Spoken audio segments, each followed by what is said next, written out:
Welcome to the Impact Multiplier CEO podcast. If you're a chief executive, or if you think like one, and you want to create exponentially greater impact, then this show is for you. My name is Richard Medcalf, founder of Xquadrant. I coach some of the most successful and impressive CEOs and executive teams on the planet and help them achieve extraordinary results. And no matter how successful you've been in the past, there's always a whole new level of impact available to you. So, if you're ready to play a bigger game than ever before, I invite you to join us and become an Impact Multiplier CEO. In this conversation, I speak with Alex Shevchenko, who is the CEO of Guavus, a big data analytics firm specializing in real-time telecoms network optimization. Alex has been in the role for a couple of years now, and we wanted to dive in today with what he's learned over his first few quarters in the role. Really interesting situations. At one point, half of his senior leadership team decided to leave, and we explore how Alex reacted to that and how it turned out to be advantageous for the company. We also talk about his approach to what he calls executive Aikido and how he was able to use that to create real benefit in the organization as he took over. And finally, we look at the high growth rates that the company is experiencing and how Alex has been able to ride that wave and actually take a rather counterintuitive way to thinking about success in that high growth environment. So enjoy this conversation with Alex Shevchenko of Guavus. Alex, hello and welcome to the show. Hi, Richard. How are you? I'm doing really well, thank you. And I'm looking forward to this conversation. So thanks for joining me today. All right, same here. Well, let's get stuck in, shall we? It's been, I guess, a year or so since you took on the CEO role of Guavus, which is you'll tell me better than I can say it, right? But it's a big data company focused on analytics for real time for telecoms operators. It's a subsidiary of Thales, and in the year or so, I guess, since you've taken on, you've had to go through COVID, you've had to go through a lot of change. So I'm really looking forward to diving in and finding out what was that learning curve like over the first 12 to 18 months, I guess, in the new role. So thank you for joining me to do this. All right. Well, really nice to be here. And yes, that's right. I've been with Guavus for 2 years now. I joined them early October 2019 as a chief commercial officer, and I became the CEO early April 2020. So it makes probably a year and a half now. And so going from chief commercial officer to CEO in a few months, just tell me about that. Was that pretty much always a kind of a guaranteed done deal, or was that something you had to kind of secure once you got there? I think it was a plan, right? Let's put it this way, but no plan is granted, right? So from the beginning, so it has to be delivered anyway. There were some internal and external factors. It probably came sooner than expected, but it was also, it was on the table. And so, sorry for interrupting, but I'm keen just to find out what was it that that secured the deal, right? Because the reason I ask is, a lot of people, perhaps, get to board level, and not all of them are then seen as candidates for the CEO role. Yeah, fair enough, and probably not all of them actually need to go to the CEO role, and some would feel more comfortable in another role, right? In my case, well, first of all, it's probably not the purest experience because it's not like I became the CCO and then some tremendous skills made me a CEO in a few months. It was, as I said, probably a two-step plan. But, we were implementing a certain change of strategy in the company transformation. And as we made a few first steps, which were quite, seemed to be in the right direction, but it was also becoming obvious that in order to implement the strategy, I do need to have access to all the leverages. That probably accelerated it, but obviously the biggest impact was the external one, the COVID pandemic. You know, it kicked off in March, and you know, it changed things a little bit for Thales. It changed things a little bit for Guavus, and that's where I was asked to step in and take the full control. Okay, so actually COVID got you the job.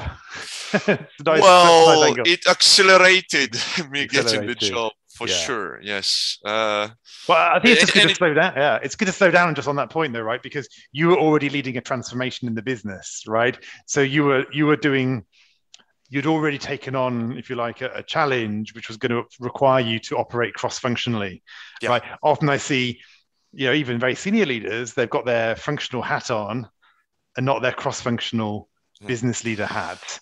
And I think it's when you're able to think about, well, how do I create change across the whole organization? Then that's it. You become a stronger candidate for CEO. No, absolutely. And I did have certain experience like that, right? Because again, just as a sort of a rewind to the past, for about 10 years, I had certain, you know, senior management executive positions on the commercial side. So I was managing sales teams.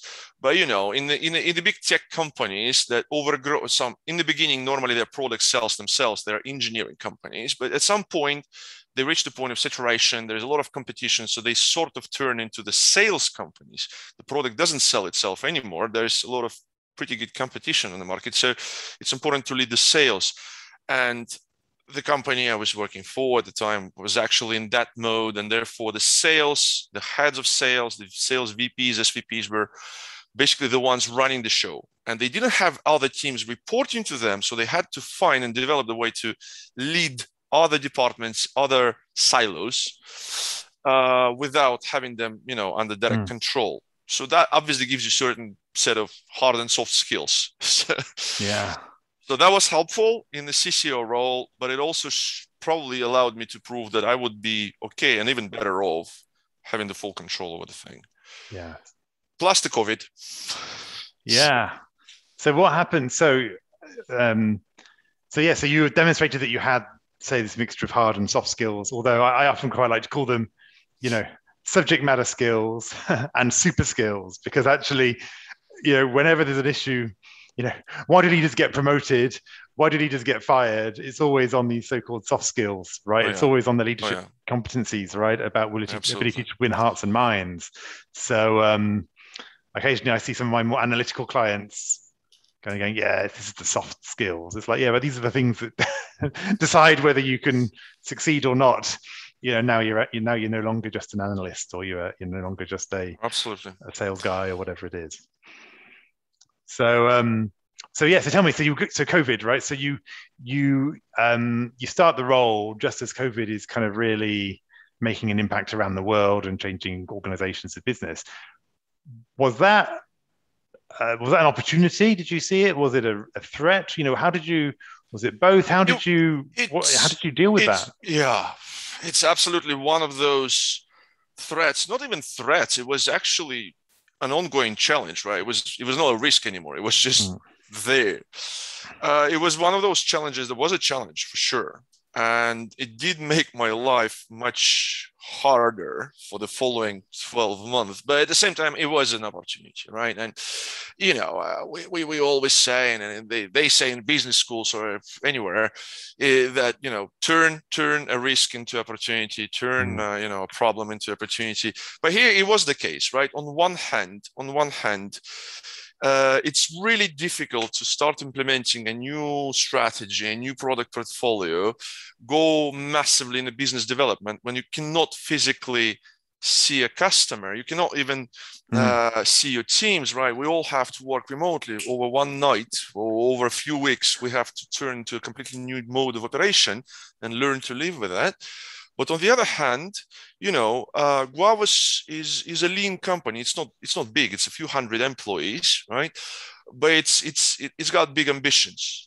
So playing sometimes against pretty big guys, right? And pandemic has shuffled everyone's cards. So it did create some opportunities. Besides, let's admit it, right? I'm trying to look on the bright side. I'm one of those who have the glass always half full, right? it did accelerate the digitalization of various businesses, and it did create extra demand for actually what we are working, what we are delivering, right? It's important both financially and in terms of moral, right? So many people get, a purpose in their work. So now we see we are helping, right, those network to operate better, faster, and at the end, also somehow helping all this remote and digital world, right?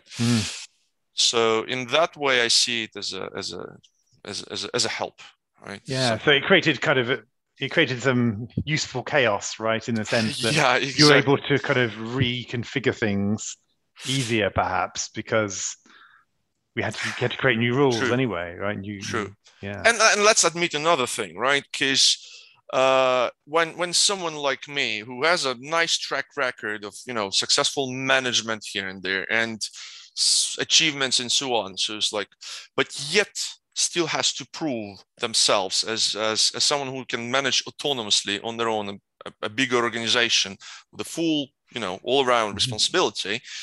It's actually there is always a risk in the first 12 months at least that one may say, okay, well, we tried it and didn't work, right? So people may be cautious, maybe say, okay, well, maybe we put someone to advise them, and but at the same time, when there is some extreme situation, and the world pandemic is an extreme situation, there is more tolerance in a way that even if things don't go well straight away, it's still tolerable.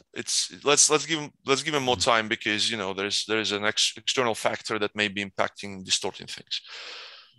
And that also, another thing is that for me it was really important to set up like a long-term strategy and follow it to stay consistent, because just as past experience of this particular company, it's been changing strategy quite often in the past, right? Being a bit opportunistic, coming from the startup mode. And it may be good in terms of, catching the opportunities, but it also does not help creating, the perception of stability among the employees, and staying consistent, and, never minding some early short-term failures without saying, it doesn't work, let's change the course again, is helpful in terms of building this perception of stability for me. Yeah, and building momentum, right? Building a sense that there's actually you're going in the same direction and not we're losing the progress you've made.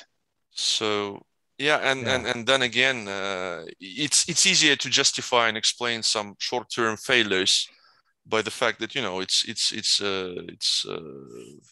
it's the real black swan here. It's COVID pandemic, but let's still stay consistent. So it also helped in that way. Yeah, it's interesting, isn't it? If you have like a plan that you're working, some key things that you're trying to achieve, then the ups and downs of the market can be a bit easier to take at that point. Yeah, absolutely. And please. What were some of the difficulties that you faced in that first year or so? I mean, obviously there was the external difficulties of the market, there was that, but like, what were some of the particular challenges as CEO that you had to overcome? Sure. Well, I would split them in two main categories. The first would be with, taking any serious new job for the first time, which is, you tend to manage things in your job normally through a mix of experience, intuition, and analysis. And here you're only left with intuition and a bit of analysis. You don't have an experience to found your actions on. So relying on pure intuition, and at the same time, so that's one category. That would be the same even if it wasn't not the CEO job, but any other new job for me. But that for the CEO, and leaving aside the external factors, so I won't moan again about COVID. I did face, the plan for me was we started building strategy, and then again, it was a bit new for me in a way that building a strategy for the whole company rather than for a certain direction or department. That was challenge. But okay, we did that, and we did it in a very short term with the strong senior leadership team around me. And then I faced something which probably many CEOs face, which was some of those people actually started looking for a new job as soon as I came, for two reasons. Either they were not convinced because they saw a CEO without a great track record of being a CEO coming in, or, and that's a very normal thing, which I believe every CEO faces, is that when a previous CEO steps down or leaves the company for some reason, half of the senior leadership team would imagine themselves taking the role. And if they see someone else doing that, especially someone external, so they cannot calibrate and say, okay, I respect this decision because this person somehow deserves the job, they just decide to leave. So the challenge I faced, I had a time bomb there ticking.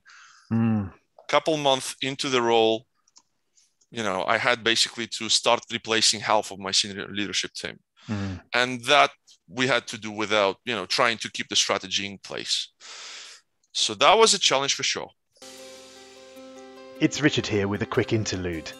As part of my coaching and advisory work, I often work with leaders who have recently taken on the CEO role. It's a big leap from the comfort zone of functional leadership or business unit management. And it opens up a whole new set of stakeholders, pressures, decisions, and responsibilities. I found that there are three key things that will make a huge difference in those first quarters. Number one, balancing the operational and the strategic, what I call CEO focus. Number two, establishing credibility, what I call CEO presence. And number three, managing stakeholders, those CEO conversations. I've written a short email series that goes into more detail on the transition to CEO and how you can practically sharpen your CEO focus, solidify your CEO presence, and master your CEO conversations. It's insightful and it's entirely free of charge, and you can register for it by going to xquadrant.com/go/curve. Now, back to the conversation. Yes, how did you manage that transition, right? That time bomb. How did you do that? Try using this executive Aikido thing, turning the problem into the opportunity, right? And it was really bad to see very experienced people, which I trusted, and we worked together on a strategy, leaving the company. It was also, sort of, moment of reflection. Oh, some people may not trust me. So, sort of pinching myself, self-confidence. But then it was a great chance to promote people and put them in a job, and people from inside that would deserve a promotion. The higher you go in this pyramid of a company, the less chance you have to go to the next level because there's less and less seats left. It's a musical chair game. And we did have, and we always have, a list of great folks that deserve to be promoted, to be given a chance, even at the executive level, at the C level. And I took it as this. So I promoted a few people that deserved this promotion, and they were really eager to go. Right. You've got new energy in the team at that point. Yeah. So maybe the new senior leadership team at the time had a bit less experience, but it definitely was not lacking energy. That's for sure. And that was something we needed at the time. Is a lot of energy. So did you find that was did it become a strength then, having a large number of new people in the team? Did you find that actually helped, or was it still too many people changing at once? Well, they may eventually listen to this podcast, so I must say yes, but no. But seriously, yes, that was a strength. Once again, it's probably, if it was the full senior leadership team at once, and it would be like a sports team bringing the juniors for each position on the field, would probably be a trouble. But getting a nice mix of experience and new fresh blood actually turned out really well. Yeah, I believe it was a good moment, and I hope for now we've managed it pretty well. right? I also hope that when you bring new people like this, they stay for a while, right? They just got into the job, so we have a few years together ahead of us. And so, what's your advice around that point for new CEOs as they're thinking about their executive team and the stability of that? Well, it's something where I could probably spend hours answering. Trying to stay brief and picking the best of the advices. Well, for me, on one hand, don't be afraid to give people chance, right? And another thing, which is probably not so obvious, or maybe just I was blind and it was not obvious for me. Don't necessarily go, I mean, obviously it's nicer to work with people that you just like, you can be friends in the personal life, but it definitely should not be your selection point. All right, just make sure you can work with them professionally, but just focus on what they can do and what they're eager to do.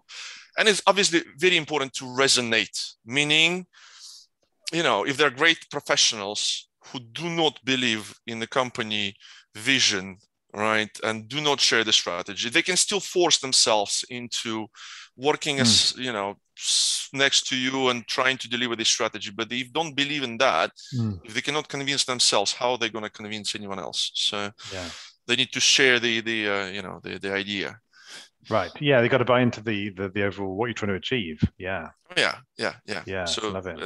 That makes their eyes glow, or at least I hope it does. So, and in that, we are both more or less in the tech industry mainly, and it's how fast this industry is. So it's a very fast moving. There's always young lions coming after you. So you also have to not get rigid. You have to stay forever young, right, and move quick and be reactive, and that was also a point. Yes, Alex, tell me about what's next for Guavus then in that context of high change. All right. What's the next level for the business? So, I having moved to California recently, I started doing what every Californian should be doing, is surfing, right. And I'll use that. So there is a huge wave coming, and that's a perfect wave to surf, right? But with a big wave, you need to make sure that it doesn't turn you upside down. But this one is awesome for us. It's probably the best opportunity we ever had. It's called 5G. Right, so the 5G and the digitalization it leads for the other industries as well, for us is an amazing chance. Basically, because what we've been doing for 15 years, building solutions, helping operators to automate their network operations, is now a must in the new. It's there by standard, but it's also there by common sense. Yeah. The network is becoming so complex. You need to have some, real-time analytics of all the amount of data coming through the systems. So that's where we're going to end up. And then in a longer prospect, because I really like to work on at least 5-year plus plan, we see how we can actually move out or extend outside the telecom space, because we figured out that so many algorithms, so many solutions we build can be applied to a non-telco data and can help people in other areas as well. Yeah, it's exciting. So you've got the growth of the actual core business in telecoms, and then you've got these other ideas beyond, right? Which opens up a whole new wave of possibility, as you said. Absolutely. What are you going to need to do differently yourself as CEO, right? Because we always have our success formula that gets us to a certain level and that we can deliver at. And at some point, it kind of becomes our comfort zone. And what's the bit beyond your comfort zone? Yeah, where you're gonna thrive in this next phase? Yeah, well, I can think of two things here. One is basically just trying to find inner reserves to see. I mean, the ambition is to grow the company big time, like multiply it in sizes, right? And that means that I need myself to find a way to learn to manage a big organization if I want to stay there managing it. These are basic words, but in more practical way, and that's another thing, which is, it's going to be a challenge for me, right? But it's not because I need to change, but it's actually, I need to somehow save and preserve my current ways of doing things, right? Because I mentioned that in this particular industry, you have to stay forever young in a way, right? Because there's plenty of startups, very small new organizations where they're reactive and so on. And right now we've been in a sort of, somehow like a punk rock management style with a leadership team which is young. Some of them just young by age, others just young by soul, right? And it's being reactive and quick and proactive as well, rather than conservative. But then, we all tend to become conservative. We get the experience, and experience helps us, but it also builds some, narrow tunnel vision. Right. And I want to avoid that. I want to always challenge myself to various sides, think out of the box. So it's going to be a challenge. Once you grow, you tend to move to the experience-led decisions from the intuition and analysis-led. And I want to keep the balance somehow. That's going to be a challenge. I love this idea of staying young and continuing to look at, the title of the podcast, Impact Multiplier, right? You want to multiply the business, you multiply your own your scope of influence and impact. And I was working with a CEO of a very large tech company. He's in his 60s now. But the discussion was, and he was the one who really got excited by this question, which was, how do you have more impact in the next 5 years as you perhaps wrap up your career than you had in the previous 20 years, right? Because that's an exponential game. You've got all this experience and resources and knowledge and connections and everything else. How do you combine all that to do something extraordinary? And it sounds like, in the business for you, you've got the market is on your side, right? You've got all these tailwinds. And so to say, it's like, how do I actually keep riding the wave, taking the opportunities?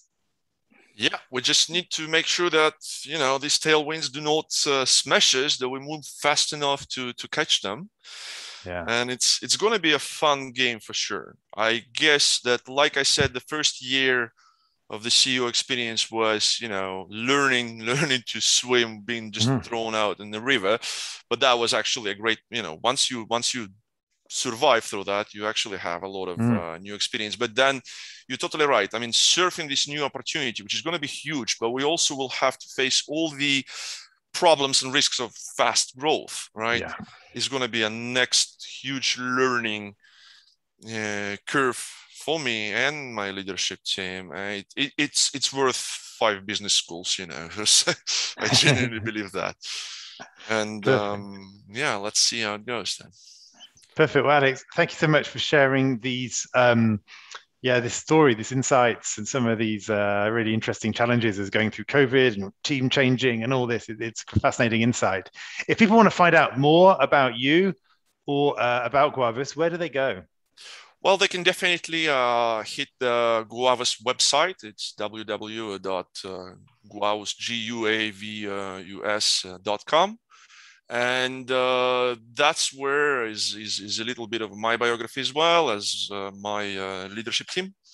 And you can also search LinkedIn for it. There's plenty of information there. Perfect. Guavus does update their news pretty often. Okay, well, that's perfect. Well, hey, Alex, thank you again, and look forward to hearing the next story of the beach experience. Right, you first of all you didn't drown, and now you're going to start surfing. So I'm looking forward to seeing this. Very Californian. Thank you very much, Richard. Thank you. Take care. Bye bye.